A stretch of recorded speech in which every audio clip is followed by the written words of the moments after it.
দিন, মাসের পর মাস আমার সঙ্গে, আমার মতো আরো আলেম ওলামাদের সঙ্গে এমন এমন নির্মম আচরণ করা হয়েছে। ফিরআউন যে আচরণ করেছিল মুসা নবীর সঙ্গে, এবং আজ পর্যন্ত আর কোন জালেমকে কোন নায়েবে নবীর সঙ্গে এমন নির্মম আচরণ করতে দেখা যায় নাই। শেখ হাসিনা আমার সঙ্গে যে আচরণ করেছে, বিনা বিচারে মানুষের উপর জুলুম করে গিয়েছেন।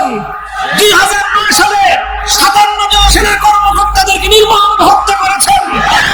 2013 সালে শাপলা চত্বরে অন্যায়ভাবে একতরফাভাবে নবী প্রেমিক হেফাজতে ইসলামের আলেম ওলামাদেরকে ঘুমন্ত অবস্থায়, তাহাজ্জুদরত অবস্থায় পাখির মতো গুলি করে হত্যা করেছেন। তার নাম নিয়ে বলেছিল কয়েকজন যে মামুনুল হক আসেন খেলি। আমরা তখন বলেছিলাম যে খেলার একটা সিস্টেম থাকে, খেলার একটা সিস্টেম থাকে, সিস্টেম মতো আসেন খেলবো, অসুবিধা কি? যখন খেলার ফাইনালের খেলার দিন আসলো, তখন গণভবনে যা দেখা গেল খেলোয়াড় তো দূরের কথা, কোন খেলোয়াড়ের জায়গা পায়জামাও নাই। আমরা আমাদের শত্রুতে পরিণত হলাম। আমার বিরুদ্ধে ব্যক্তিগতভাবে তিনি ক্ষুব্ধ হয়ে উঠলেন।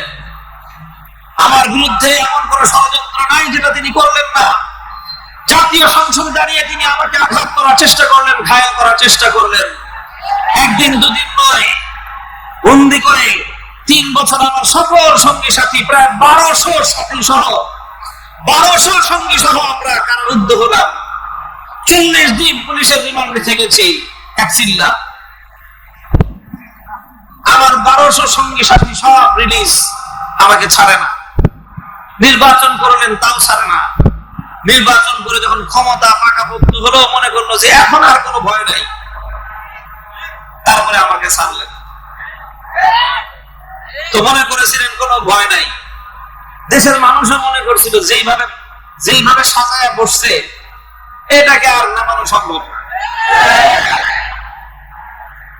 মা জানান্তুম আন ইয়াখরুজু ওয়া যান্নু আন্নাহুম মানিআতুহুম হুসুনুহুম মিনাল্লাহ ফাআতাহুমুল্লাহু মিন হাইসু লাম ইয়াহতাসিবু।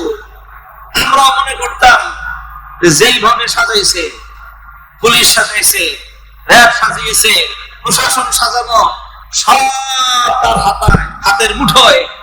তারপরে আবার প্রতিবেশী এত বিশাল রাষ্ট্র, তারা এই দেশের জনগণের প্রকাশ্য প্রতিপক্ষ হয়ে দাঁড়িয়ে স্পষ্ট ঘোষণা দিল যে কোনো মূল্যে এদেশের সমস্ত মানুষের মতামতের বিপরীতে হলেও সেই হাসিনা সরকারকে তারা ক্ষমতায় বহাল রাখবে। এই ঘোষণা দেওয়ার পর এবং এই ধরনের কার্যকলাপ পরিচালনা করার পর দেশের প্রায় সব মানুষই এই আশা ছেড়ে দিয়েছিল যে জীবদ্দশায় বুঝি আর কোনোদিন এই সরকারের পতন হবে না। আমরাও মনে করি নাই পতন হবে, তারাও মনে করে নাই। যেভাবে সাজিয়েছি এই দুর্ভেদ্য দুর্গের মধ্যে কোন ধরনের আক্রমণ, কোন ধরনের কোন আঘাত আসতে পারে, এটা তারা কল্পনাও করে নাই। আমার আল্লাহ বলেন ফাআতাহুমুল্লাহু মিন হাইসু লাম ইয়াহতাসিবু, ফাআতাহুমুল্লাহু মিন হাইসু লাম ইয়াহতাসিবু।